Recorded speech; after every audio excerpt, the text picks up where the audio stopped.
Underdog Daily with the Badge Bros, Jon and Nez here hanging out on the Black and Yellow Dog app, platform of the people, underdogfantasy.com.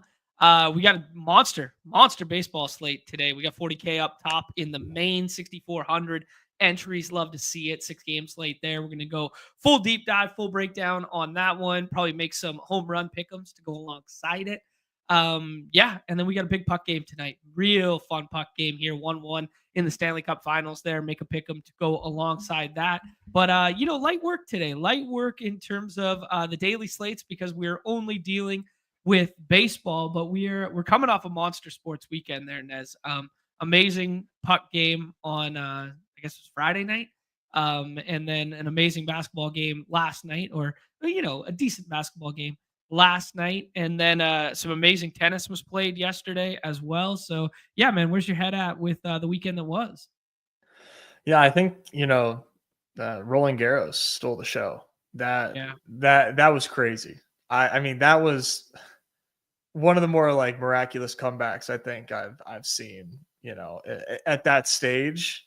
I mean, it's hard to compare to like other sports like that, but like for the football crowd, very much 27-3 esque. I mean, one match point, away from losing, and Alcaraz comes all the way back. That was just unbelievable stuff, man. Tennis is crazy. yeah, man. I couldn't fathom playing tennis for 5.5 hours like that. Those guys were not giving up points though. Like you would definitely see it in like matches, like where guys will be monitoring their effort levels, even in like a final or something. When you're down 30 love on a break opportunity, right? And you just okay, I'll manage my energy level here. Those guys did not give up any points back and forth. Like they were just balls to the wall the entire time. It was very cool. It was very, very talented to watch. Yeah, you're alluding to the comeback there. I saw it was an hour and 50 minutes prior to the fifth set tiebreak that Sinner had championship point 3 straight times. Mm-hmm. Like 3 straight times, 2 hours prior to the match concluding, he had championship and point. it was like 40 love too. Like he Yeah. he had him like dead to rights, and Yeah. just unbelievable. It was so cool. Yeah, I didn't get to watch a whole lot of the basketball game yesterday, so you'll have to fill me in on how that were. All I saw is that it was a bit of a beatdown for the most part. So I'm just glad to see that. I'm rooting for OKC in this one. And then and you're throwing me off for some reason. I don't know why. Like I feel like hockey like shouldn't be called like a game. Like it's like a match. Like I like you keep saying puck game, and it's like not rolling off the tongue for me. I don't know why. Like don't they call hockey something else? Their No. games. Yeah. It's not rolling off the tongue for me. No, yeah, they're games. They're games. The old puck games. Yeah, I feel like you got to come up with some like little like quirky Canadian thing to call it instead of a game. Like Okay. I don't know. I don't know. It is what it is. If there's nothing, there's nothing. But yeah, I'm trying to think of something else. It's certainly not match, that's for sure. But yeah, I don't know. I'm sure I could come up with a little. I don't know why something. that's it's not settling with my ears. Yeah, no, that was a really good game the other night. Double overtime. Florida steals one on the road there, 1-1 going back to Florida tonight. That series has just been absolutely incredible, man. It's been so good. Hoops last night though. I mean, SGA, youngest player ever, or not youngest player, first player ever in his first 2 finals games to score the most. Well, I guess this is poorly phrased. To the player to in his first 2 finals games ever to score the most real life basketball points. And that was 72, breaking AI's record of 71 there. So he's been very, very good. And he still hit the lower on his pick'em points last night, which is truly sick, despite doing that. 34.5 was nuts. But I mean, dude is 26 years old. Wow. Yeah, man. It's crazy, dude. I don't know. I went down the Kobe versus him rabbit hole last night. Like Kobe didn't win his first MVP until like 29. Like the parallels between their 2 games is just like remarkable. Like the rate in which they get to the free throw line, the footwork, the fadeaways, the workout of the triple threat, like Rock Step can jab and go any which way at any time. Mm-hmm. Yeah, man, the ISO scoring ability, but also the distributing.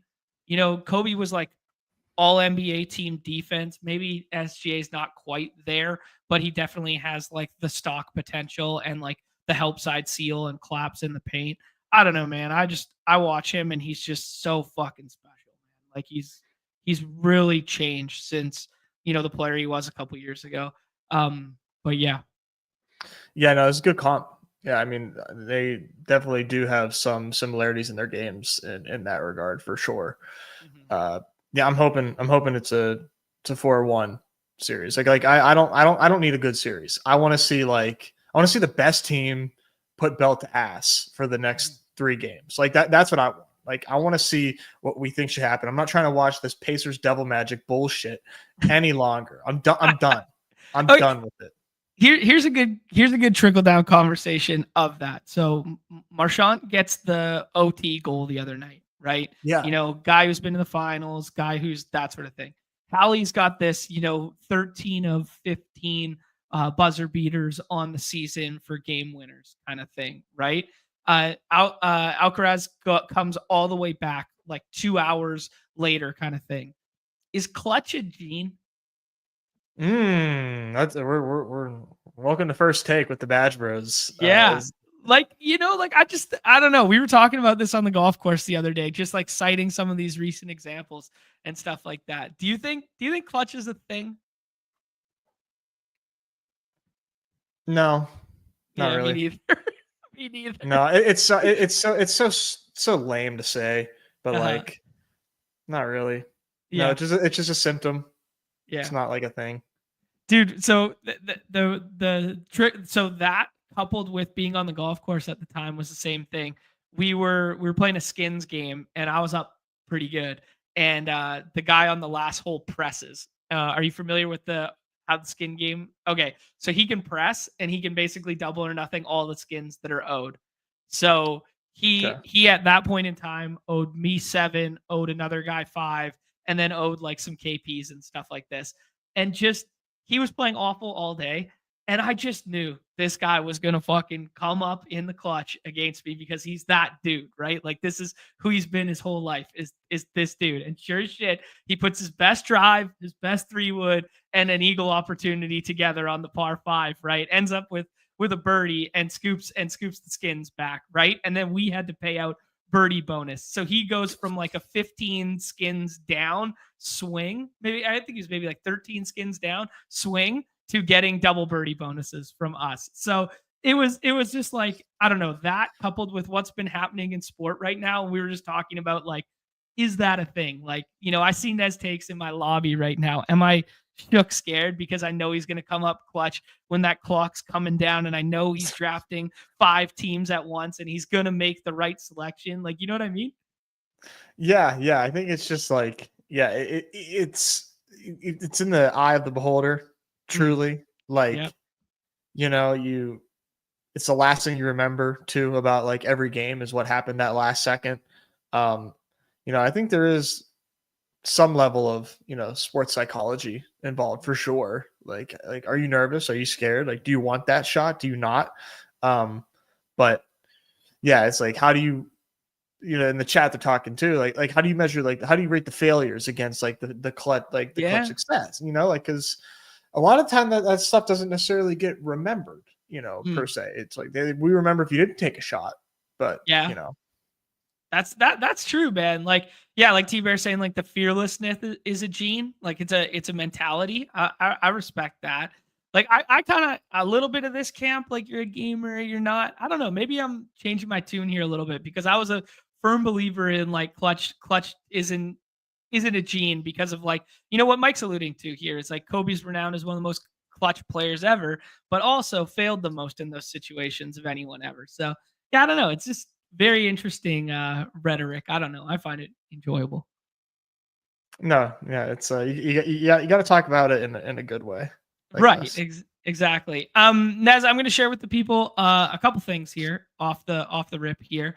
Let me bring up Underdog here. We got some brand new football contests on the site. So obviously light day in the daily slates, just the baseball stuff to draft there. I kind of wish the baseball had been a 9-gamer and sacrificed that extra 25 minutes. But if that 25 minutes means filling a bigger contest, I'm here for it. And maybe it's because they knew they were dropping these football contests too, that the ecosystem of the site would detract a little bit from the daily slate. But we got the Schnauzer too in here, that running back, that same structure, that $3 price point, 20 max entry, 100K to first for $60 is truly incredible. Then we got a German Shepherd time box contest, 22K entries here, 20 max, $5 price point there. And then a single entry golden. So much was made of the initial $35 single entry that we took care of on Thursday's show, the Greyhound there. Now you get it at a more, affordable price point for all. So those that were, complaining that 35 was a little steep for them, now you get the exact same contest effectively at a $10 price point. Yeah, I'm sure that those people wouldn't tell you they were complaining, but there were some complaints. But yeah, we got a nice full lobby of low stakes contests here. This is great. From a personal standpoint, think I'll do the Schnauzer. We'll see about my German Shepherd drafting, just because I got a lot of slows. Got a lot of slows going on. I barely have time to fit a fast draft in these days. So I don't know that you'll see me in the German Shepherd streets, but Schnauzer, I'll definitely be in there. And the single entry stuff, like, of course, that's a must play, the single entries. Yeah, single entries are, some of my favorite contests, just to get, a roster in at this window of time and not feel like you missed out on all of the time box contests, So if I know that, hey, I can't do, as you're alluding to, we got real life shit going on, can't do the German Shepherd, it's amazing to look back and know at least I had a snapshot of what I was thinking in that isolated window of that time of year. Yeah, yep, exactly. And it's just single entry just really evens out the playing field as well, for everybody else. Awesome. Yep. All right, dude. One other thing here. Sorry, I got to do one bad radio for half a second here. I'm curious what we're about to see. No, so I didn't play a ton of the contests over the weekend. There had some real life stuff going on, and some roses and stuff like that. So I was just making sure I grabbed a screenshot here because it was floating around in the Discord. I saw a guy, Car Park, tweeted out at one point there, the RT99, if you know, is getting renamed here. It's now officially the Vindep, dude. This is pretty impressive here. Yesterday in the baseball streets there, a full-fledged scoop, and took down the WNBA. So just had to send him some love there.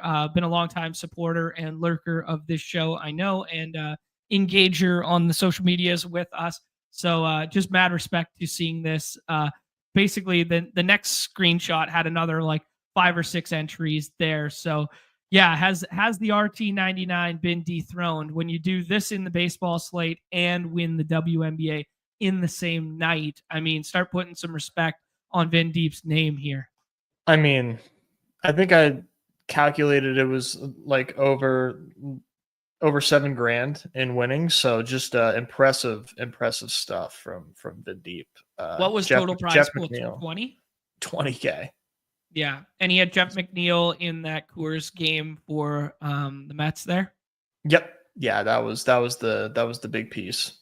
Mm-hmm. And this was daytime only, correct? Like the Yankees. Yep, that was an game. early slate. Okay, got it. Cool. Yeah, missed that one in its entirety, but I knew that the Yankees Judge home run at the tail end of last night must have flipped the leaderboard in the other one too. Yeah, I was in the mud on that one, so I didn't get to note how severe that swing was. I went from 0 to 0, so it didn't matter to me. This is. Oh, here we go. Vindep. Are we going with Vindep? It's probably Vindep, but I like calling it Vindep. Vindep, yeah, Vindep. It's easier to say. I got you. There you go. There was a Vindep 30 on a redacted site that won multiple dailies back in the day too. So maybe some crossover. Who knows? Maybe he's been at this for a minute. I mean, we know the screen name for a long, long time. So, anyways, just had to throw a little love in that direction because a truly impressive weekend from him. Nez, next thing I got for the people is you did a 7th-inning stretch no strip Nez stream on Friday night there for the people. Appreciate you doing a double dip on Friday for everyone and getting the members Oh yeah. everything that they deserve. But in tandem with that, you have now put out in the notes tab of our YouTube, I believe it's called notes, right? It's just like posts. Posts. Sorry. Within our YouTube, if you guys just go like, there's the watch, the live, the videos, the whatever tabs.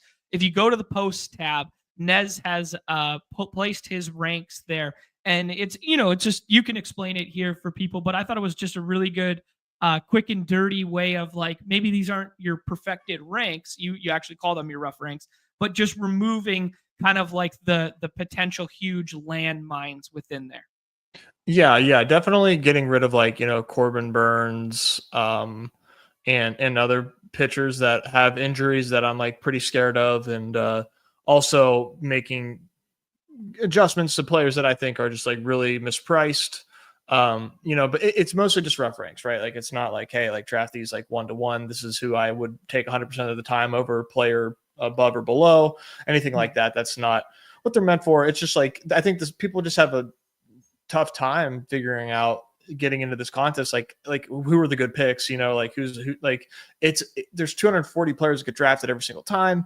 So my hope was to kind of make things easier on people and let them know, hey, here's who I'm taking a lot with significant ADP boosts, and I'll try to maintain this as much as possible. As I go through my slow drafts, I see a player that I'm like, I need to make this adjustment. So I'm continuing to make adjustments on this. But if you're a YouTube member, all you need is just you get the link to the rough ranks, and then just check in periodically. I'll try to let people know. You most probably just like a Discord, let people know, hey, I made a change here or there, and hopefully this can help people out and get some more drafts going. Because I like these contests a lot, and I'd like there to be more fast draft liquidity. I know we'll get there. This contest locks in like 20 days, but just anything would help. So there you go.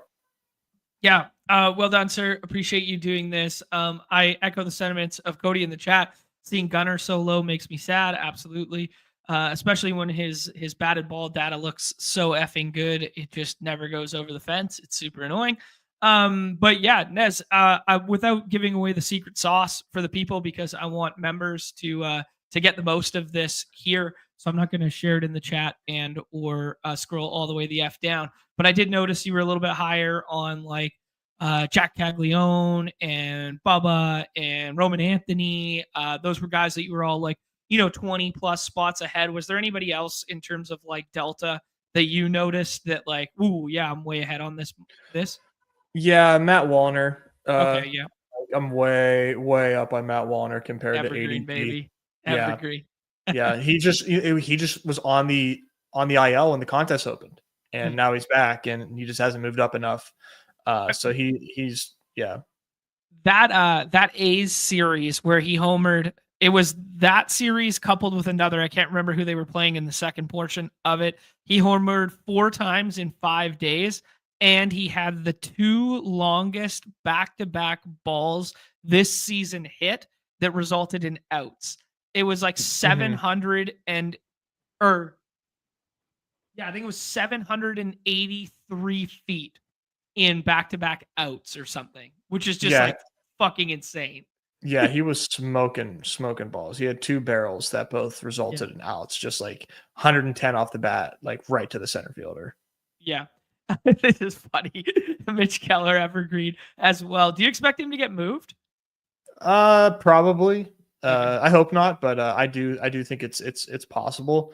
But I noted the other day, Mitch Keller, is one of the best in earning quality starts. So he's pitching pretty well. He just obviously the win is very difficult to earn in Pittsburgh.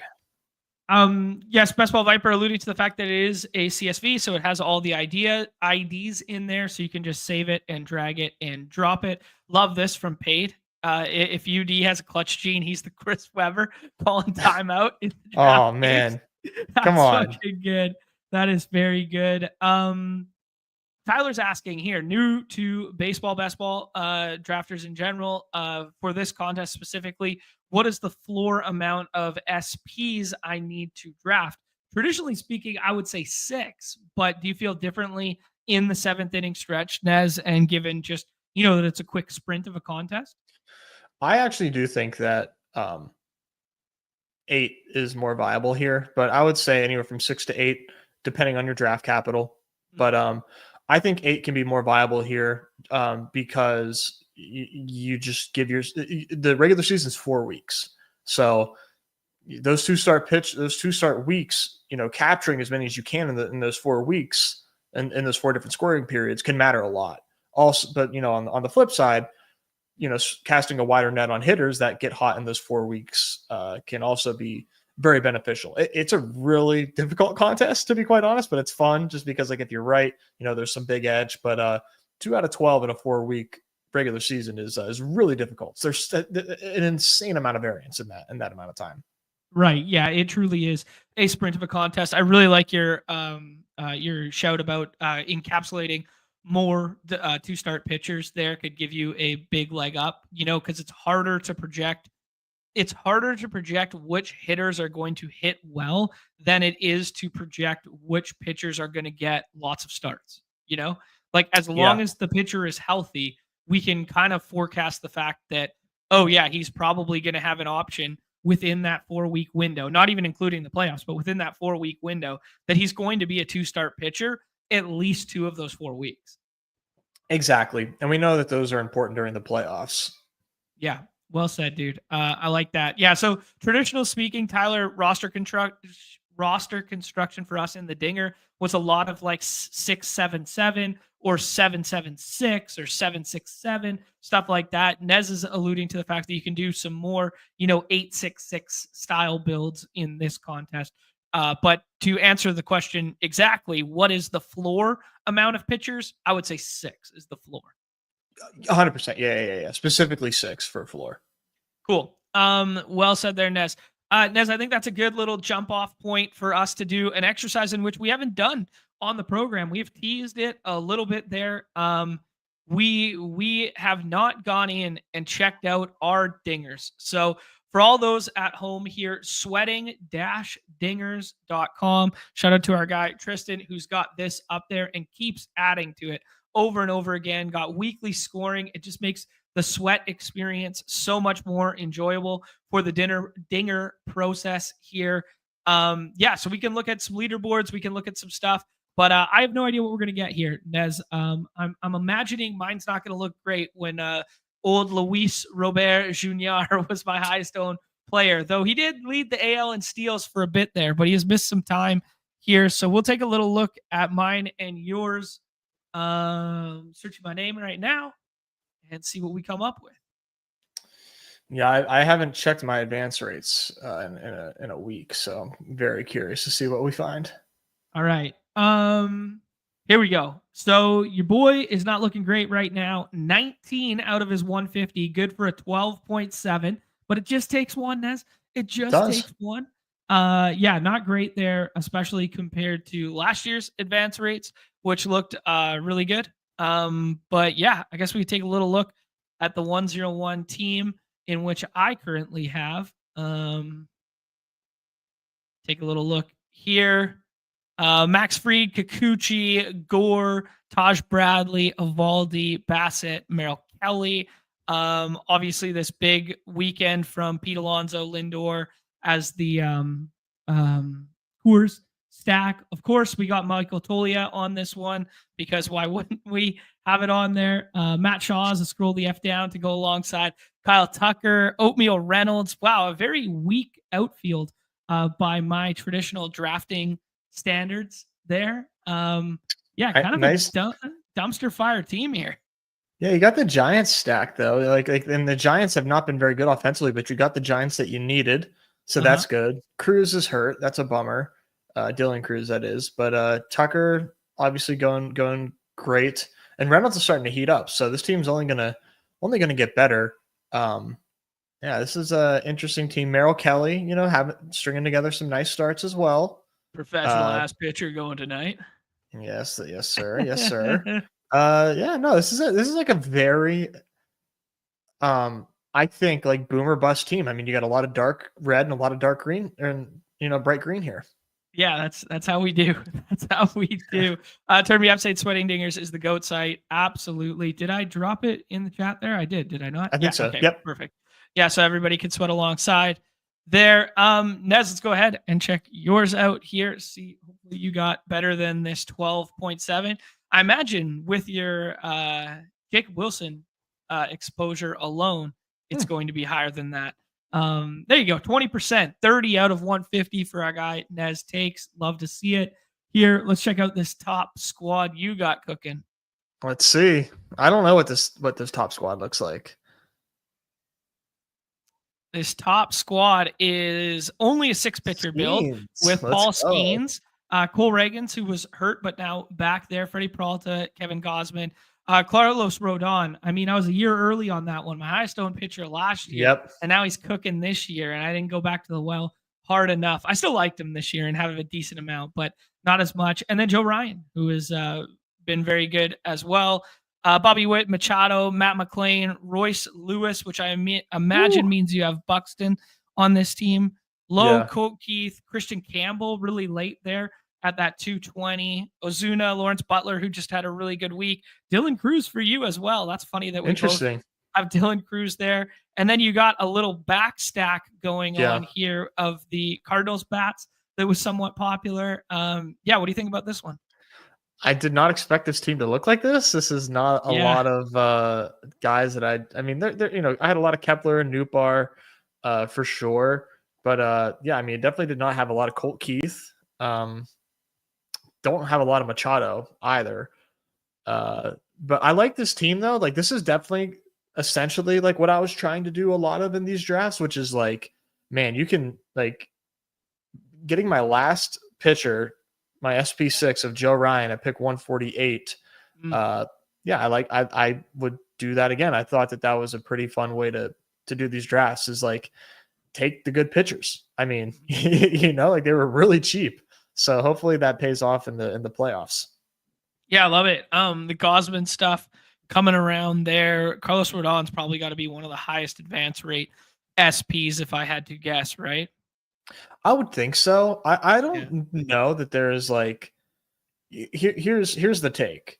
I think highest advance rate SP is going to be a symptom of the guy who is like leading in advance rates because like I don't think they actually affect advance rates on their own, very much. Is there a way to? I don't know if there's a way you can actually like filter minimum. Filter by minimum and maximum ownership. Yeah, do min ownership of like 25%. Okay. Let's see what we end up with here. And then you could actually filter to this SP if you wanted to. Oh, sorry. Yeah. Should have done that. All right. Yeah, Carlos Rodon. Good call. Yeah. Good call. I mean, just relative to ADP, he's just overperformed in such a big way, right? Like you get SP6 overall at a 147 there. Mm-hmm. But like Merrill Kelly, I know for a fact is like just because the guy that leads in advance rates has like 90% Merrill Kelly. Got it. Yeah. So he's an advance rate merchant. Mm-hmm. Pretty crazy to see Garrett Crochet is SP1. I did not know that. Yeah, he's been killing for sure. And man, I was just gonna say Logan Webb. I mean, he is like blowing me away this season just because he's like all of a sudden striking guys out at like a hell of a clip. Did not think that he had that in his range of outcomes. Yeah, we thought he was just like professional ass pitcher, kind of like. I mean, I got a lot of Logan Webb, and it's not helping me. But I started a lot of staffs with like Logan Webb and George Kirby. That was kind of like my punt pitcher, build there. But it's been impressive to see. Obviously, the good home ballpark and the ability to get ground balls, but the strikeout rate, as you noted, to take an uptick at this point in his career when we thought we knew who he was already is pretty impressive. Yeah, 100%. Yeah, very cool tool, man. There's a lot that you can like play around with on here. It's just it's very, very cool. Yeah, I got to check out right here. Jacob Wilson, the 24th highest scoring player right now. 1 point behind Soderstrom, so I can't capitulate yet. Perfect. Good to Well, know. look at you see the 7.1 versus the 20.7. Interesting. Oh, surely that's going to matter too down the stretch. Like if you get Mm. into the finals and Soderstrom has a hot week and you have the stack. That's cheeky. Oh, that's fun. But wow, man, Jacob Wilson, 24th highest scoring player this season. Time will tell if that's good, I guess. Yeah, time will tell. Man, PCA was a huge one that I got wrong. Like I I have think a lot of no people got that PCA, wrong. man. And he's Yeah, just like, we kind of talked about it during Dinger season. Like, he's a really good prospect. He's in a good offense. Like, dude, if only he didn't show up to spring training with fucking stars in his head, looking like the newest member of Limp Bizkit. Like it was all that. I need to know too. I don't know who has the expected data on home runs. There's no way his actual versus expected is like a delta of less than like 8. Like, you know what I'm Oh saying? yeah. Yeah, you think he's getting away with something right now? Yes. Yeah. Yes, I Yeah. do. That's a um big miss though. That's a big one. this is interesting. Scooball, like just being a second round pick and still being a 20% advance rate is pretty crazy because we were kind of like in that never pitcher camp a little bit. Obviously, you were on the Skeens train more than I was, but yeah, that's crazy. Um, this is an Yeah. interesting one. The Logan Webb, to go back to that, adding a cutter has been amazing for him against lefties. That's a good shout. Yeah. That'll do it, man. Adding that, that just that slight deceptive like fastball, you know, change up, that type of like tunneling, that just with a very late break, anything that can give you that big advantage against the opposite handedness is just like a huge game changer. Yeah. Good shout in the chat here. Who just said that? TK saying Cal Raleigh probably has a high advance rate. He has the highest amongst 25% or greater Whoa. owned position players. So yeah, shame on me for being off of catchers. Whoa. Yeah, that's wild. Man, the Cubs stack, like just the fact that you could get, PCA tacked on to your Suzuki stuff or tacked on to your Tucker stuff or whatever was just like, Ian Happ was so obtainable as well with those outfield Cubs stacks. Mm-hmm. Yeah. Hindsight. Yeah, hindsight indeed. Wow, Miguel Garcia was 34 in terms of Dude, total points. I was looking at his, I don't normally do savant dives on people, but Mhm. the Michael Garcia stuff seems real. Seems pretty real. I mean, he was a darling of everybody's last year as a hard hit. He's going to get every day at bats at third base. Blah blah blah. Last season, Yeah. yeah. I mean, he's just doing everything right. Like I was comparing from 25 to 24. In 24, his barrel rate was 14%.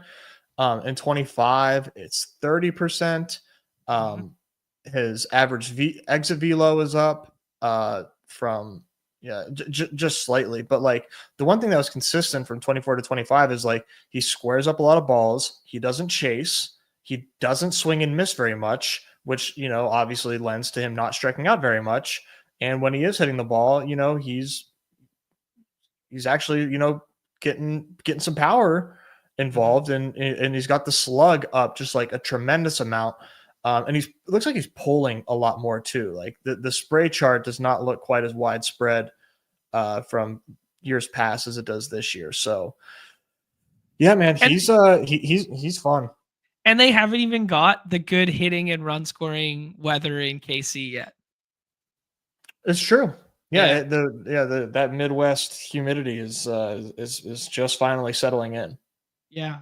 Um, Socrates saying that Michael Bush is up there as well. He was free late for your Cubs stacks as well. Mm-hmm. So that's a good Yeah. shout. I did want to look at the Skeen. Skeen still has a 19.6 advance rate there. So that's not too far off of Tyreek Skubal, who's at this 20.8. So both of them turned out to be okay, fine picks Interesting. in that range. I'm surprised Skeens is above average for advance rate.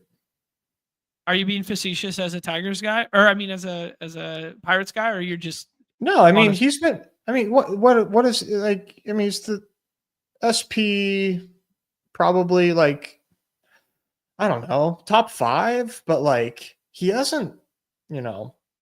He was the costliest pitcher in an environment where pitcher was like cost was extremely suppressed. Like, Right? Yeah. I'm surprised that his advance rates aren't lower. Yes, I agree with you. I definitely agree with you there. I was thinking the same thing. I thought Scooballs would be higher and Skeens would be lower, but when you look at total points scored, they're not that far off. Imagine if Skeens could mix in some fucking wins. Can you do one more thing with all players and sort by ADP? All positions. And then sort by final ADP. And let's look like around Skeens. I just want to see were there like bad picks around Skeens. I mean, Lindor not was really better. Rooker was better. Olsen is about the same. Mookie and Vlad were like you didn't want. Yeah. And I think Vlad was my highest of that grouping class. Matt Olson, Jackson Merrill, but that's injury having something to do with it when you get down to that point. So yeah, I guess there weren't like huge smashes like around that point where Skeens was being taken. If it was like Skeens or like Pete Alonso all spring, I bet Skeens would be like 10%. Right. Yeah, that's a good point, dude. It is relative to what's going around you. Mm-hmm. Wow, it's shocking to see Devers as the 5th highest scoring player. Dude, he is crushing right now. Yeah. Yeah, he's really undervalued in the 7th inning stretch because I just don't know how that doesn't continue. But okay, we got to look up 2 here. We got to look up Michael Nelson. Obviously, he was hurt. Michael Nelson, 10% advance rate, all made up by me. 268 in terms of total points accumulated. And let's see what Luis Robert. Oh, not that bad. 147. He was a 69 ADP, 416, 17.6. That's not as bad as I was anticipating. The steals have really propped him up. Yeah, I thought that would be a lot lower too. How much of the field is advancing Ronald Acuna? I would venture to guess under 4%. What would you guess? I was going to say probably 6%. Okay, let's see. 6.1. Nailed it, Nezzy. I wonder where I'm at in comparison. Need to check. Yeah, that could be a sneaky one, dude. Mm-hmm. Yeah. Yeah, that's a good one from Turn Me Up. If you took Skeens, you passed on outfielders that were artificially, in quotations, pushed ahead of their like counterpoints that we anticipated would score more, but were pushed up for outfielder value. You know what I mean? Like outfielder scarcity narrative. So, Wyatt was definitely a breakout candidate. So was Merrill. Ozuna was pushed up a little bit because we'd probably rather take Olsen and Riley, but he had the outfield designation, so he went in front sometimes. Yeah. Here's a good one. Torque. Like Torque was free in the last round there and leads that team in home runs. It's actually surprising there isn't more Tigers on this list for a team that has been so good thus far. That's a good point. Yeah, that is kind of interesting. I guess they just weren't drafted that much. Right. Torkelson's the highest scoring Tiger. He was drafted less than 10%, which is crazy for a former 101 prospect when you think about it. And he's advancing 23.4% there. So maybe he was probably always like a late stack guy too. So he was probably tacked on to like Kerry Bonds, or he was tacked on to Riley Green, something like that. So that mini is probably pretty good right now, like the Riley and Torque one. But yeah. I wish I had some more torque, but I did not expect what we're seeing at Yeah. all. Yeah. Yeah, that's a good point from Easy. Like, I'm not sure we want to list them as negatives right now. Like, they were Yeah, both it's just hurt. like, Yeah. yeah, it's just strictly like why. Yeah, I mean, obviously he's not talking about us, I don't think, but like, yeah, Yeah. it's just they didn't score as much as Skeens right now, and that's why Skeens partially looks good in advance rate. Yeah. Purple Yosh's highest drafted player was Riley. Wow.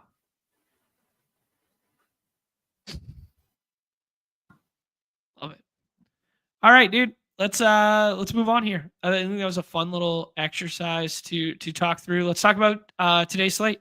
We can jump on over. I will bring up the overarching game totals on unabated here for MLB today. Give me 1 second. I was ill prepared. I've done 4 or 5 drafts thus far, Nez, and you know, it feels like a everyone's taking the same course of action slate, if that makes sense. Is that what you're seeing right now? I think it is a pretty concentrated field at the moment, given it's a 6-game slate. Yeah, I would agree with that. It's like if you're building out ever so slightly contrarian, but we think in an okay spot, like Athletics, for instance, or Blue Jays, you're almost always doing it with Sale because people think Sale is that much higher above on the tier of starting pitcher. So those constructions look similar. If you're trying to build out, Brewers, for instance, you're just doing it for the pure sake of contrarian's sake. Like, it just doesn't look like a great spot outside of maybe like one isolated bat. Yeah, that's kind of like what I'm seeing. Nobody's really in love with Dodgers and Padres because of the ballpark. So yeah, it's kind of like a pretty clear and defined what's the chalk and what's not. And it probably feels that way for good reason right now. Yeah, I do think that like the chalk is very chalky for sure. Yeah. But I'm planning on like my plan for the rest of the day. Like I'm saving my Red Sox and Ray stacks just because like they're really easy to get, and I'm going to do some auto drafting, and Okay. like I know I can just get like 20 of those stacks if I wanted to with no resistance whatsoever from the field if I chose to. So I will get there eventually. I think Sale 101 makes a lot of sense. I do think that he is like head and shoulders SP1 today, but you get Corbin Carroll and company against my guy Emerson Hancock. Mm-hmm. I think Carroll has a pretty convincing case for 101. Obviously Otani on the slate, but he's in San Diego versus Pavetta. There is some easy leverage. It's easy chalk and easy leverage. Yeah, I kind of feel really similar to you there. Who's your favorite chalk stack? Is it Arizona? I do like Arizona a lot. Uh-huh. I think Emerson Hancock coming off a Angels. nice one, dude. He's coming I off a know. nice one. Yeah, that was annoying as fuck. I think it's Angels. Okay. Although, I would consider them somewhat chalk. Yeah, I mean, they're definitely not amongst the big 3 in terms of ADP. Like, Trout's ADP is at 7 here. Actually, I'll bring it up for everyone. And Neto's is up there, but like everyone else is relatively speaking free. Yeah, I don't think ADP is going to move that much either. But like, man, anytime that a Fenway game is like undervalued, like I'm extremely interested too. So I just like both of those spots a lot. Okay. Yeah, we'll talk about that Fenway game in particular there. Some guys with some handedness splits on the mound today. Shane Boss, big changeup guy, which, he's been better against lefties this year than righties. And the majority of that Boston lineup is left-handed, and we prefer right-handed sticks in that ballpark. And you're going against a guy who's, better against lefties. It's a weird one for me. Yeah, that's one where you're gonna want to see the lineup. So that's another reason why I'm kind of waiting on stacking that game. But I will have a ton of that game once once I get that information. Okay, cool. Yeah, no, I respect that for sure. It does look like a pretty good spot. We do always start with the weather, and there are no concerns on our site today. There's concerns for the early game with the Pirates there, but outside of that, that only matters for the pick'em lobbies.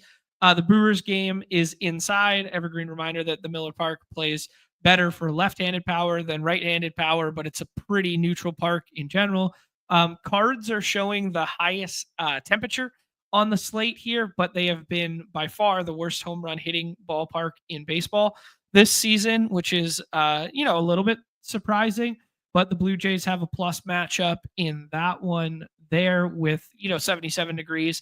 Everything else is kind of like 70, 60 or indoor. So it kind of stood out in a little bit of a way, but yeah, some key injuries on the slate right now. Like Toronto's looking super watered down with no Varsho and with no Santander. He's getting a PRP injection in his shoulder, which is never great for 30 whatever year old or early 30s guy that you just signed to a long term deal. If you wanted to do the athletics thing and go to right-handed power, they're going to be missing right-handed power because Shea Bangliers, aka Shea Langoliers, pulled an oblique in a game that he had no business being in. They were down like 10 runs or something like that, and they left, the starters in the ball game there against the Twins, and he just had a weird swing and did something to his oblique and is now on the IL. So that matchup looks a little bit better for Yusei Kikuchi in general because he's probably going to get more lefties, and you take one righty out of the lineup who is a lefty killer there. So yeah, those were kind of just some of the macro notes that I had. We can look at some of the implied totals from the ballpark, pal. Here, Nez, kind of seeing similar to what you're seeing. Like everything is just super flat and scroll the F downable. And the stuff that looks the most obvious to get to is the two teams in which you were alluding to as your auto draft candidates with the Rays and with the Bo Sox. Yeah. I'm just thinking, I think the one contrarian thing that the most contrarian thing that I'll be doing just based on run totals is Atlanta. Man, 3.95. And that's not even just like, ballpark pal. That's just everybody, kind of low on Atlanta today. But I like the way they match up against Savale. So I will be going that direction a good bit today too. Dude, I couldn't agree with you more. The first two drafts I did, I was taking Matt Olson in them. Check this out. I was doing a little research, which I know, guys, shocking development that I did a little research prior to the program here. But check this out in the pick'em lobbies, dude, for Olson and Riley. Olson, a 1.66 on the home runs. Riley, a 1.89. Yeah. Like I saw that and I was like, oh, whoa, what am I missing here based on the run total and whatever. So I instantly did a couple Riley plus Olson mini stacks in the middle there. I will say that on the slate in general, some of the positional designations have moved around. I found infield considerably weaker than outfield. Did you feel the same way? Yeah, I think so. Yeah. I found myself getting to Atlanta a lot because of that. Yeah. Yeah, it is a little bit weaker. There's still, good picks, but yeah, we've got a lot of DHs flipped to outfield right now, which is kind of fun. But yeah, no, it makes for a unique dynamic that we're not used to. Yeah, most notably Devers, and then don't love the handedness. Lawrence Butler versus Kikuchi. Kikuchi's been so tough on lefties, but Soderstrom flipping to an outfield designation there as well. So just wanted to bring those. The Devers one has been a little bit for a while now, but he wasn't on every single main slate there. So just wanted to bring that to everyone's attention there.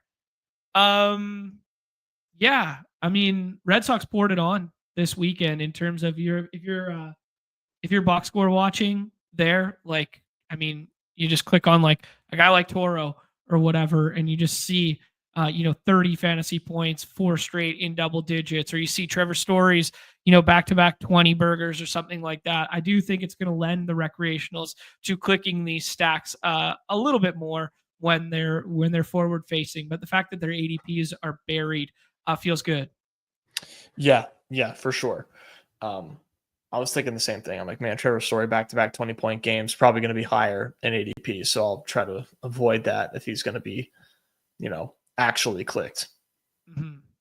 Yeah. Nez, who else do you want to talk about in general there? Because with the run totals pretty flat, it is pretty, mix and match. We could talk about some isolated bats that look good for, home run potential. But before we just talk about starting pitchers, anything else to say, kind of macro hitters? Not necessarily. No. Just that, Jacob Wilson is second in majors in batting average against lefties. So he gets and he gets a lefty tonight. Yeah, he does. And Kikuchi has not been very good. So no. Yeah, one of my stats to share with everyone when I was walking through stuff this morning is Kikuchi has a huge walk problem right now. 12.9%, and the strikeout percentage is way down at 20.3 comparative to where it's been in the past there. His xFIP is the second highest on the slate at 476 there as well. Damn. So Kikuchi's underlying stuff is not what we're expecting of Kikuchi in the past there. Just, second worst KBB on the slate there, behind only Brian Bello, and highest BB per 9 at 517. So he is putting base runners on, and a guy who never strikes out in Jacob Wilson. ADP looks justified today. Yeah, it'll be a weird lineup going against a lefty with the A's, I'd imagine. But maybe they just play Lawrence Butler and bury him in the lineup. Yeah, that's an interesting talking point there, just in general. Without Shea Bangs, I imagine we see, the middle of that order has like the other Max Muncy, Arias, and Willie McIver, aka Mac Ivor. Mixed in there. So Denzel Clark as a scroll the F down outfield option today if Lawrence Butler is not in there, or if Soderstrom is not in there. So maybe one of them sit. They also have a rehab assignment for Nick Paz, aka Nick Kurtz, there. So he's non-zero chance he's back during this series. Maybe not tonight. Obviously doesn't help from handedness standpoint, but helps from a depth bat standpoint. You're muted. Yeah, my bad. Yeah, later in the series he'll come in handy for sure. Yeah. Eggers is asking us to touch on Ohtani. I'm not really sure what to say about Ohtani other than he's Ohtani, but he did get hit by a pitch, and it pushed back his bullpen that he was going to. I think he was going to throw live BP. So he did get hit by a pitch, but then he was good to go after, is my understanding. So I'm not anticipating him missing today. It was a foot/elbow, is expected to be fine after being hit by a pitch on Sunday. So I don't know, maybe they find an off day for him against Pivetta here after getting hit by the pitch. But my anticipation is he's back in there today. Yeah, I don't see why it wouldn't be. Okay. T. Cage saying, give me some Mariners. What do you think about Mariners against Merrill Kelly? I'm never like too big on Mariners, and but I think they're really good leverage today for sure. Okay. I like them against a righty, so Cal Raleigh always in able to be clicked, and then I'll mix and match between Crawford, Polanco, and Rowdy for the stack there. May or may not get to Julio and Randy at the same time, but okay. Yeah, no, Mariners are fun leverage. Like, pretty much everybody is good leverage because it's a small slate and the leverage is strong. So that makes for a very good GPP slate. Yeah, very well said. Yeah, interesting stuff here. Cal Raleigh, I don't know who threw out the tweet earlier this morning there, but I did see he is the best in the big leagues from both sides of the plate at fly ball barrel percentage or something. So it's just like it's incredible that he has just pulled fly ball barrels. Is just like he's like one of one right now. I Which know is he's number one in like deserved homers or expected homers. So yeah. nothing cheap about Big Dumper. No, absolutely not. Obviously, a reminder that Arizona is where left-handed power traditionally goes to die, but it has been. Unless you're Big Dumper. Yeah, but he plays in a ballpark where this is probably still an upgrade for him. Yeah. So there's that. Julio Rodriguez did get hit with like a line drive from Randy Arozarena off the shin the other day. I think it was Ouch. like, yeah, I think it was like Sunday or Saturday night. Memory serves, Saturday night. They took a line drive off the shin. Obviously gets called out. He was running from second to third. He goes down, limped off. It looked really bad. The trainers came out, that sort of thing. But then wound up playing on Sunday. So I'm anticipating him being fine now. But I did want to put it on people's radar that, you know, maybe he's not 100% there when you're thinking about your stacks. But it was encouraging to see him in the lineup on Sunday after that took place on Saturday. Yeah, that's good to know, man. Julio, I feel like it's been banged up a lot this year. Like never made an IL trip, but just like always missing games here and there, it seems like, or got a Q tag. Yeah. Yeah. How soon does Cal break the all-time home run record before the All-Star break? That would be awesome. Shit. Switch catcher owning the all time. That'd be so cool. But let's be real here. All right, Nez, let's talk about pitcher because it'll be a driving force of a 6-game slate where you're not going to want to be stacking against your own guy. It's interesting to see Kikuchi all the way up here, given all the things that we just cited that we don't love about his profile. But I get it. This is a watered down iteration of the Athletics lineup, and the Athletics lineup is traditionally better against right-handed pitching than left because some of their strong bats are left-handed. And they're missing some of their strong bats. So we're both in agreement that Chris Sale at 101 today, or Chris Sale with a bullet at the front end of draft boards, is our SP1. Where do we go from there? Man, I've taken Kikuchi a few times, but I don't love it. I really don't love it. He just has not been all that good this year. You know, he does have a decent strikeout rate against lefties, but like you're not going to see a lot of lefties with the A's, and there's just not a lot of strikeouts to be had here. And I just worry about, you know, like you mentioned too, like the just everything about Kikuchi this year has just not been what he was last year. And I worry about that even against a watered down Athletics lineup. And ADP 11 really is like what it boils down to. 5th round Kikuchi I think is fine, but like anything before that, it just doesn't make sense in my opinion. Yeah, I respect that for sure. I think it is a huge gap after you select Chris Sale there, and I will only take Kikuchi if he's a faller. I guess the nice thing you could say is that there's potential that you get like a bad lineup from them, especially if Butler's not in there and Soderstrom or one of the two, where you know you're never going to get Wilson out and Rooker is a lefty killer, so those two are scary at the top. But after that, if you get like Muncy, Urias, McIver, Davidson, Clark, like these guys are like quad A guys, right? So that's the nice thing you could say about Kikuchi. Yeah, probably live for quality start, but yeah, it doesn't look like these righties that they have, and even if they are, you know, quad A guys are the type to be guaranteed strikeouts. So yeah, I just worry about the ceiling for Kikuchi, but probably like totally fine. I think just totally fine.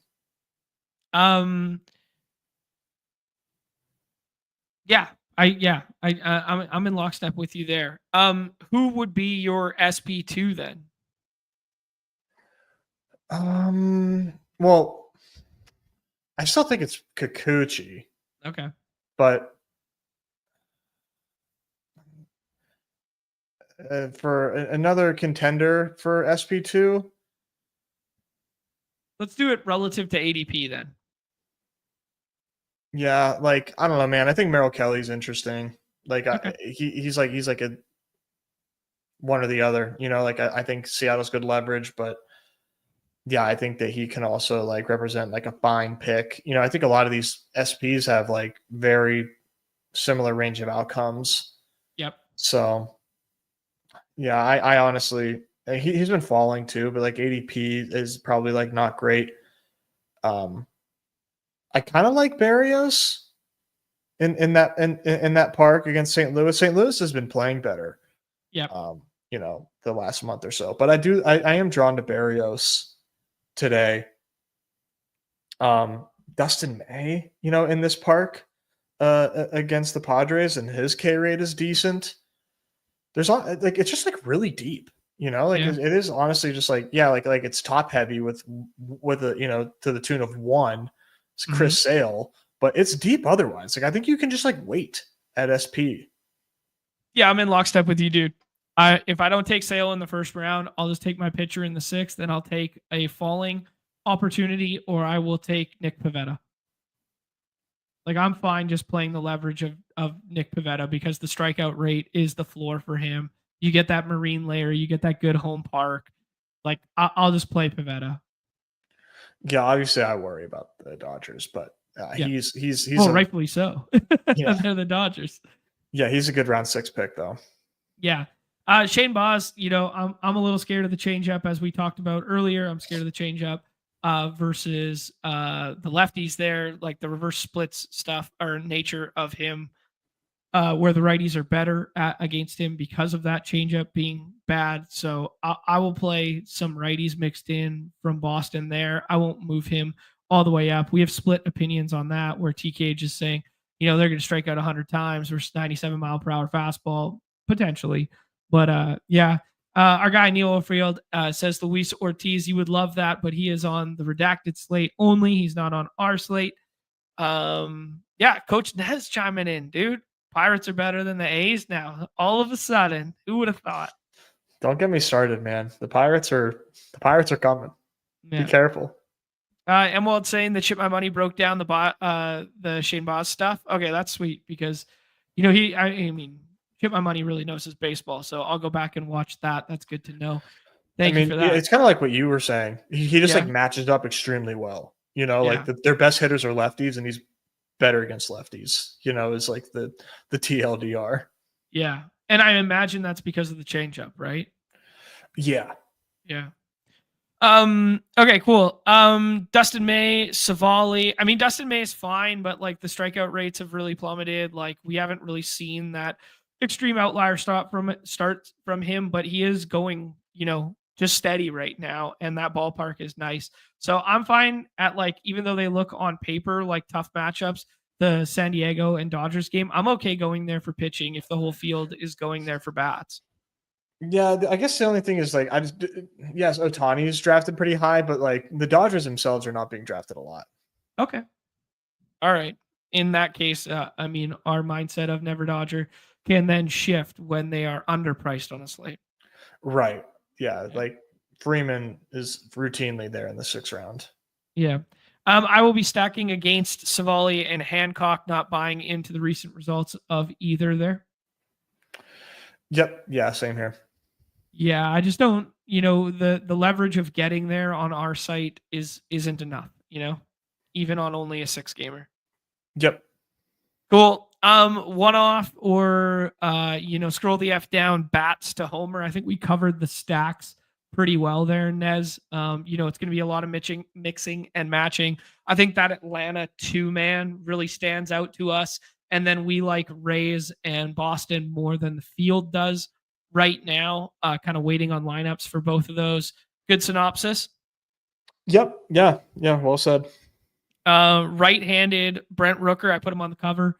Just using him as a one-off, or if you want to do 2-mans with a scroll the F down righty, I'd be really fine with that. Like if you want to do like Max Muncy, or you want to do like,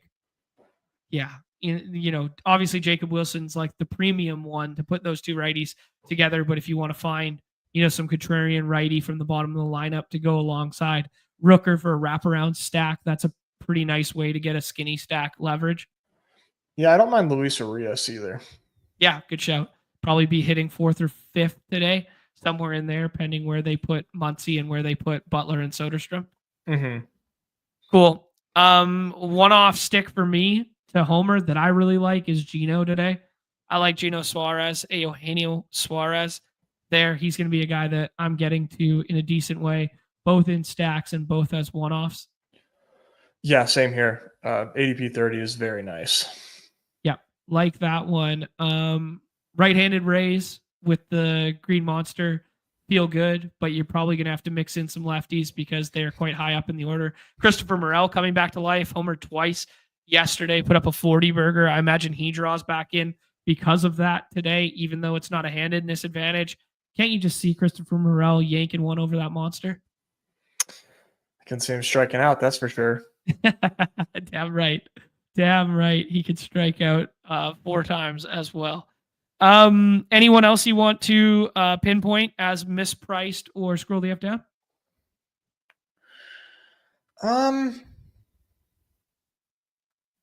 Drake Baldwin. Oh, I love it. I saw that name too, and I was like, say it, baby. Yeah. I did some auto drafting trying to get like Braves this morning, just like, just trying to cram in volume. And I had Drake Baldwin pretty high up in those ranks. Yeah, respect it. Lou Dog saying that the Mariners are free. Easy saying Addy Berger goes yard today. Like that one.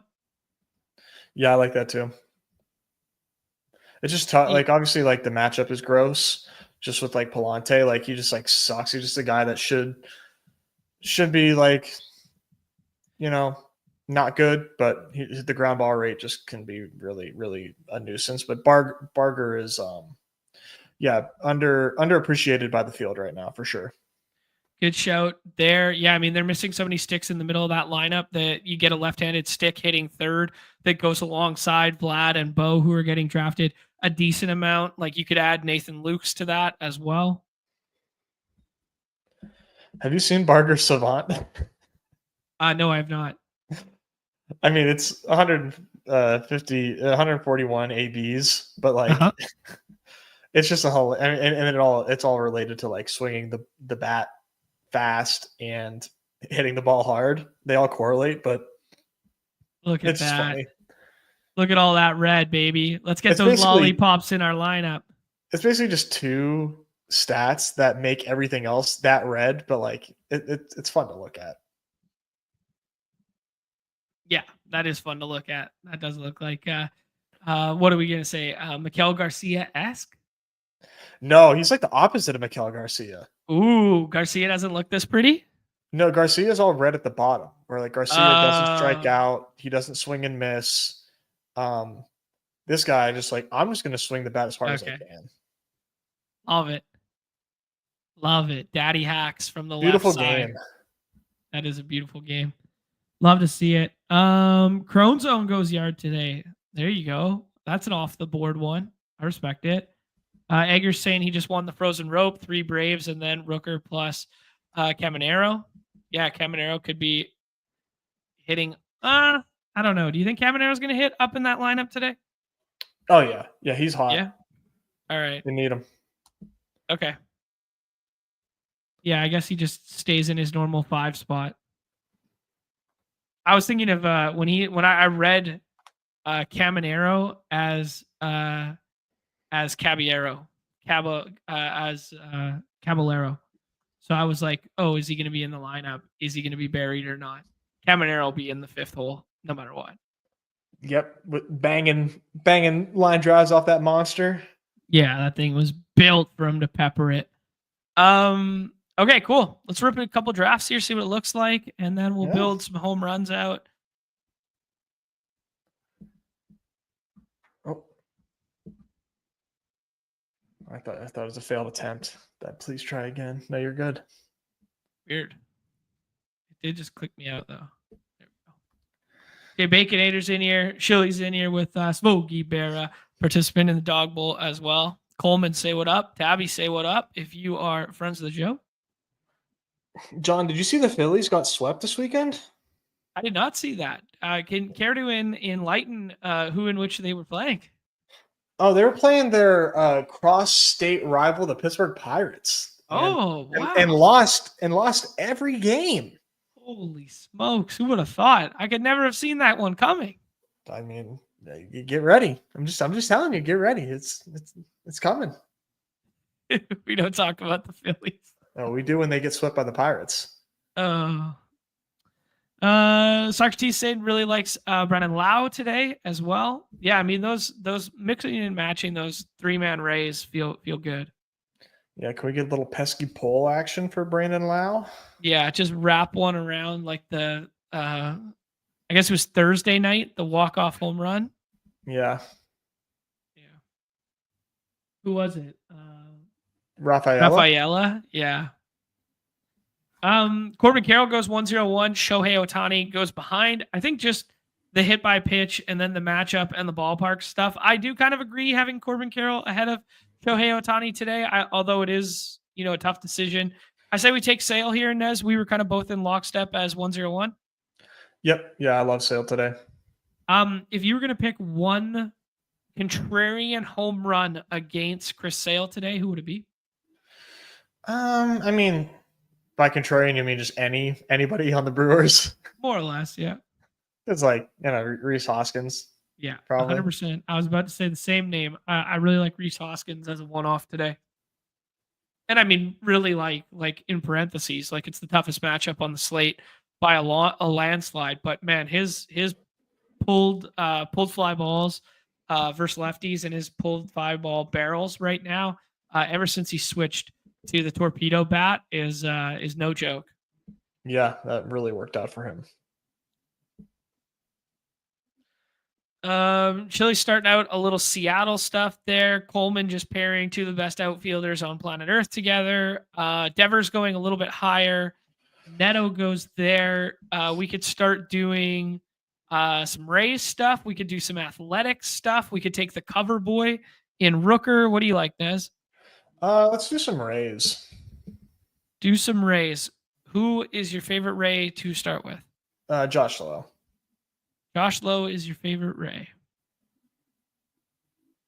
Absolutely. I think I like Rooker over that one. And I like Olsen. I think that's where I would have started for building out those stacks first. But if we're going to do Rays, Lowe being, outfield eligible opens the door to a lot of stuff because the next 3 Rays or maybe next 4 Rays in the lineup are most likely infield eligible. Right. Like just getting that outfield out of the way just makes sense. But yeah, I think Rooker probably a better projected play. You want to do it here or you want to do a Ray? No, let's do Rooker. Yeah, I like Rooker probably get Lau on the way back. Yeah, and if not, we can pivot, do like a Caminero. If you had to pinpoint the build that wins a 6-game slate with 6,000 plus entries tonight, what would the structure be? I will say a 4-1 stack. Ooh, spicy. It'll be 4 Rays. Yep. And a 1-off Jacob Wilson. Playing the goddamn hits. That's a tough team to build because then you got to use 2 Rays outfielders, which not many people will be doing comparatively because everyone's favorite Rays are all infield eligible. That's true. Yeah, maybe I'm eating my words on that one. Gino Suarez goes there. Chili building out a 2-man stack. What do you like here? Let's do Caminero. Sounds good. You like Caminero more than Aranda tonight? I think so. Yeah, Aranda's got the handedness advantage, but I like the wall. Sounds good to me. Like the wall. Aranda. Who is this fucking guy? Taking Aranda. Tabby taking Aranda, buddy. Unbelievable. If I had to pinpoint the build tonight, I think it's 3-1-1 with like 2 of these random home runs from other environments. Okay. With these flatter totals and stuff. What do you like here? Austin Riley? Yeah, I could go for Austin Riley. Let's use We can Austin really Riley. do whatever. Yeah, let's use Austin Riley as a one-off, and then let's get a contrarian Ray for a 3-stack. Whoever we take will be contrarian at this point. It is true. It is true. AMAC chiming in, our resident golf expert here, about the U.S. Open. That's this week. Yes, it is. Oakmont, beautiful country club in Pennsylvania. There you go. Outside of Pittsburgh. I did see the video that was going around of the practice round of Bryson and dropping the ball in the rough and it just disappearing. Fuck yeah. Apparently they're going to cut it at like the start of the week and then just let it grow full. Goddamn right, man. That's sick. That's why you got to hit the early wave before the grass grows. Who do you want to add on here? Yandy. Yeah, you like Yandy more than any other potential Ray or Scroll? Yeah. All right. Let's do it. Big time. We build ourselves a 3-1-1 Chris Sale as our SP1. The Tampa Bay stack that we like with Junior, Yandy, and Josh Lowe, not to be called Lau. And then Austin Riley and Brent Rooker as one-off home runs from other game environments that I am very notably fond of right now. You are very famously fond of. Famously fond of right now. I do think Trevor Story's kind of fun for that Boston pick to click.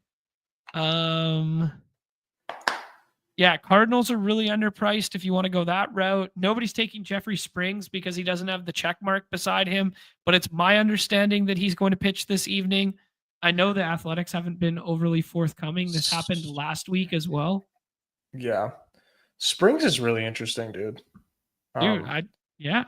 Like, he doesn't have a lot of good starts under his belt, but you want to talk about like what's the best team to pitch against for strikeouts on the slate? It's like Angels, and it's not particularly close.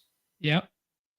I mean, obviously gives up the handedness advantage to a bunch of those righties, but those righties have actually low-key been bad against lefties this season. Whether that's sticky or not, who knows? But not a huge strikeout rate guy. What is he currently working with right now? A little bit of a walk problem. 4.21 per 9.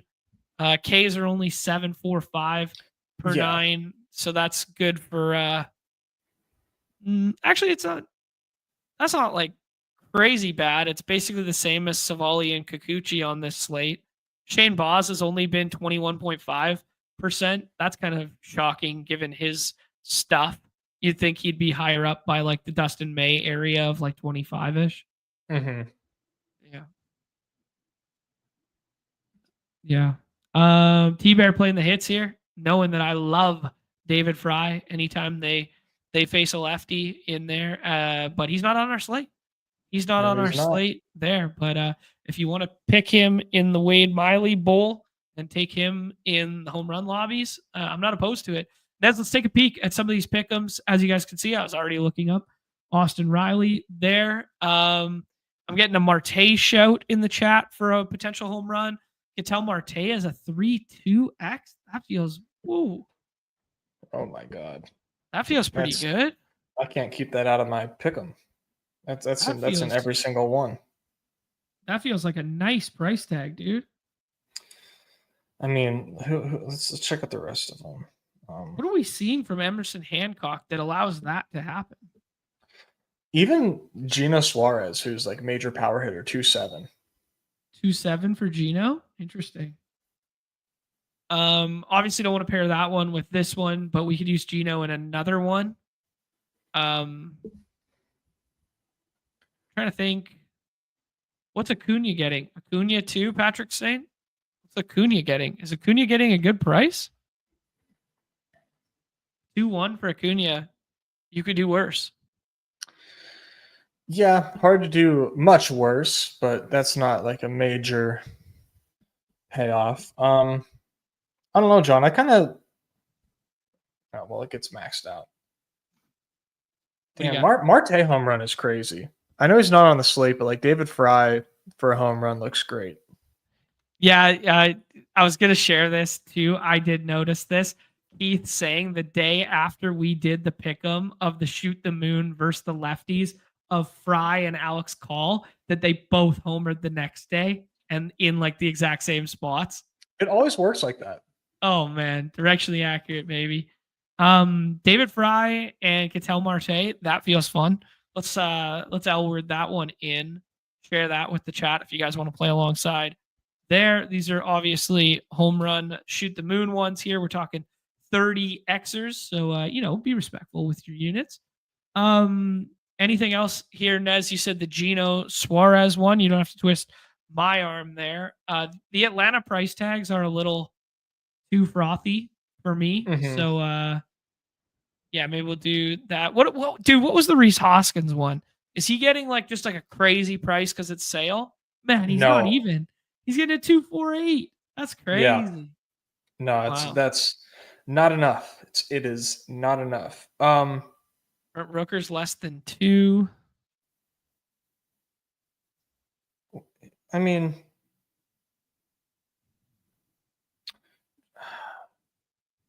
I was just thinking about Tampa, but probably not the best home run, more just like run environment. No, home runs are good in that ballpark. Do you like Junior? Pal said, I think Ballpark said it's the Ballpark Pal says it's the best home run hitting environment. Oh no, it's not. It's the worst home run hitting environment today. I thought it's that Angels game that they like. Yeah, me and them both. Very interesting. What about an Angels one? Who's got a good price tag on the Angels?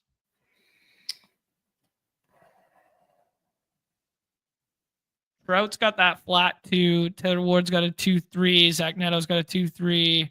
Chris Taylor homered the other day. Oh, I missed it. Oh, Hoppy, where'd you go?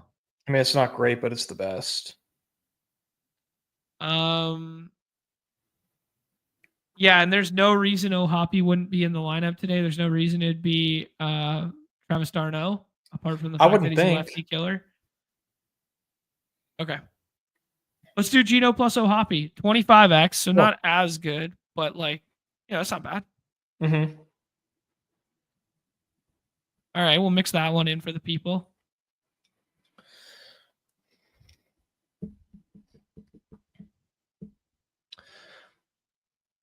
I think I've got a pitcher play for us. Okay, what do you like? We'll start off Kikuchi lower 5.5 Ks. Kikuchi lower on the Ks. Okay. Let's do Dustin May higher for strikeouts. 25% K rate in recent memory, only a 4.5. Obviously a tough lineup to strike out, but he does have strikeout stuff when he chooses to use it. No, we don't have anything for Baz because I think the Red Sox just released a lineup, but I was intrigued by him. Man, I wanted to do a Hancock lower, but everything is already pretty low for my guy. Yeah. But I like this. I like these two to start. Just to comment on the previous there, the Red Sox are seeing what I see in the reverse splits, dude. They're throwing out some righties. Oh yeah, we got Story hitting 4th. They got Campbell. They got Campbell hitting 5th. They got Abraham Toro, who's a switch hitter. I wonder what side he's going to hit from against Shane Boss. But I imagine, I don't know. That'd be interesting. Maybe he hits right-handed against Shane Boss because of the splits. But Abraham Toro's hitting 3rd. Story's hitting 4th. Marcelo Mayer is hitting 5th. Campbell hitting 6th. David Hamilton is in there. Ceddanne Rafael is in there. And then they got Wong buried at the bottom of the lineup there.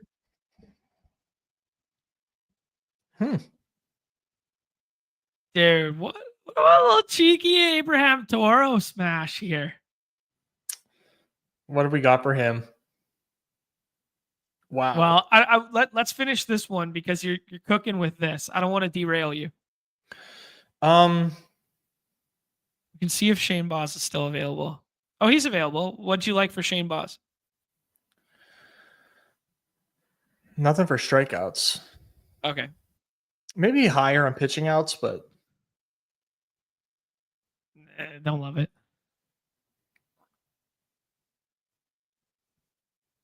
let's do higher Aaron Savale, 2.5 earned runs. And we'll call it a pitcher core. Aaron Savale? Yeah. Higher on 2.5 earned runs. Check the little prize box. Don't got anything brewing in that one. Put a little 50 beaner on that one. Give us a 7.44x. That's a lower on Yusei Kikuchi's strikeouts. That's a higher on Dustin May strikeouts. That's a higher on earned runs allowed, 2.5 for Aaron Savale. We like ourselves some Braves. Merrill Kelly, Emwald flexing in the chat that he played Merrill Kelly at a 1.1x and now it's moved to a 0.9, flexing his CLV. Damn, bro. Killing us out here. Kelly Ladder. Don't look now, but our boy Trevor Story's heating up. Absolutely, yeah. Back-to-back 20 burgers on the weekend there with big home runs in Yankee Stadium. I was just going to take a little look here at home runs right quick. I did sneak one in before the program for Trevor Story here. I did a Eugenio Suarez plus Trevor Story prior to the program. Nez, I have to have a confession there, but I just want to see what Abraham Toro's is now that he's hitting third. It's like 6x. It's gone down a bit. It was 6x. It's 594 now. Interesting. Interesting. I think I might add a little. Who do you like better, Sedan Rafaela, who's hitting a little bit lower in the lineup, or Abraham Toro? They're both moon shooters at this 5xer. I think Rafaela. Yeah, 5x for a guy who I know is going to hit right-handed feels pretty good. And then I'm thinking, who's your favorite Ray to mix in? Brandon Lau? 378? Yeah, why not? Like that feels like a really good price tag to get a 64. I know Ballpark Pal does not like that ballpark for home runs today. Wind is a little bit in, and temperatures are not overly high, but weather's fake, and we get a 60 xer out of that. Well said. Newts and Springer from our guy Len Keith in the chat. All right, let's see what that one looks like. Maybe we Springer's got a 4, and Newt Bar. Where's Newt Bar? A 3-2. Mix it in that one, and then we got to get Easy's Addison one in. Yeah, Addison Barger. Yeah, there you go.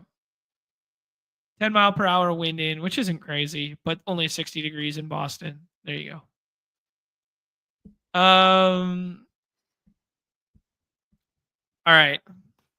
Addison Barger for 3.46. And what do you think? Trevor Story? Let's see what Story is. Or do we want to fade that ballpark for this one and pick like Marte again? Yeah, let's do Cattell. Cattell Marte, 3-2, 38xer there. Oh, that's a bad omen. I'll put a little 30 on that one. We got to get that's a bad omen to stop at like 980, whatever. That's fun. Barger plus O'Hoppy, that's a fun one too in the chat. Yeah, you guys can mix and match some of these ones and mix them into your drafts as well, because we're going to be doing tons of that. Yeah. I was going to take one last look at the puck lobby here. I just want to close with one macro sentiment about playing these puck ones. Obviously, there's been a ton of chances and a ton of goals back and forth and that sort of thing. I do think we made a mistake on the first game there by considering some of these like save lowers and stuff like that, simply because of the infinite overtime. Like just in these really close contested matchups, where we're even dating back to last year's Stanley Cup final, these teams in 5-on-5 play are within one goal of each other through, 10 games versus one another now, or I guess 9 games versus one another. Like the propensity for overtime to take place and then go exponentially in hockey, like just plays hires as like so much better when you're playing like a game stack correlation. So mixing in that lower on the saves that went like 4 out of 5 for us, that was a bad play by me the other day. Shouldn't have been a victim of the chat there, but I just wanted to throw that on people's radar. I don't have any, really good plays today. I do think it's noteworthy that like McDavid's ice time is trumping that of even defensemen, which is abnormal. So, some hires on the McDavid stuff, whether it's just shots on goal. Bouchard is shooting from everywhere. So if I had to pinpoint one that I like, that 2.5 shots is there. Reinhardt's playing a little bit less than I was expecting. And Sam Bennett's been playing a lot, and been playing very well. So I do like some Sam Bennett stuff. Expect Arvidsson to be back in there again. And I think he's playing quite well on that third line over Jeff Skinner. So just throwing some facts out there for the people. Nez, what do you got for me? Well, once you're done here, I was just gonna, while we're doing pick'ems, got some WNBA projections for unabated. There's only one game for the dub tonight, but okay. I mean, let's find our fucking edges. What do you say? Okay, cool. So what do we got on unabated projections being out here? So we have four women here that are presenting us with some sort of edge, and I think we just play the positive edge and see what happens. Okay, cool. I will remove you, jump back in here. I will click on the WNBA tab, and you will tell me the plays. Janelle Salon for the Golden State Valkyries, lower on her points. We kind of love that. Okay. Let's go Azora Stevens, lower points and boards. That's 21.5. Some rebounds. Okay. Darica Hamby. Oh, I really like Darica. Okay, good. We got a higher. Thank God. Didn't want to fade her. Higher on rebounds. Okay. And then Kayla Thornton, who is coming off, man, just a generational performance the other night. We're going to go lower on her 5.5 rebounds. All right, cool. 12x there with some positive correlation within it as well. 2 BBM entries will get you $600. That is a lower on the 10.5, a lower on the 21.5 points plus rebounds, a higher on the 7.5 rebounds, and a lower on the 5.5 rebounds for, Solano, Stevens, Hamby, and Thornton are the 4 plays from Unabated's projections there. And I actually had a pretty nice WNBA slate the other day, thanks to Unabated. There was a 2-game slate on, and I was just like, why not me? Why not me? So I blasted off, and I think I ended up duping myself because it's 2-game slate, but had a couple lineups in 6th. Right on, dude. Congratulations on your top 10s in the WNBA streets. Yeah, that was much better than my baseball weekend, but we'll take it. All right, we're gonna close the show with that one there. Hour and a half right now. Whoa, Emwald, we've moved the markets already. Saying he's only getting a 10x on it now. You got to be quick around here. I think it's because we are what is referred to as generational punters, and thus we get. We get the 12x. It is like a perk for being for putting up big numbers in the pick'em lobby. But it's still a good play because there's edge. Love it. All right, guys. Appreciate everyone hanging out. We still got 215 of us. I know there were a lot of other places that your eyeballs could be this afternoon, so appreciate you choosing to be here with us. If you're on the X side, jump on over to the YouTube side, a like, a subscribe, notification stuff. We're going to be starting some fun stuff. We teased it last week, probably starting this week now with a new added show that it will be a pre-record that will be for members first and then available to everybody. That's most likely going to be dropping on Friday. tomorrow, off and on the clock with Pete, 1:30 p.m. Eastern, and then we will do a members only after that for the baseball slate. So that'll be a lot of fun there. Anything else to share with the people, Nez? No, I'll see you in these baseball lobbies. Good luck, everybody. Perfect. I will be in there alongside you, my friend. Looking for the button here. There we go. Everybody's favorite time of the show. The end. Good luck tonight. Peace.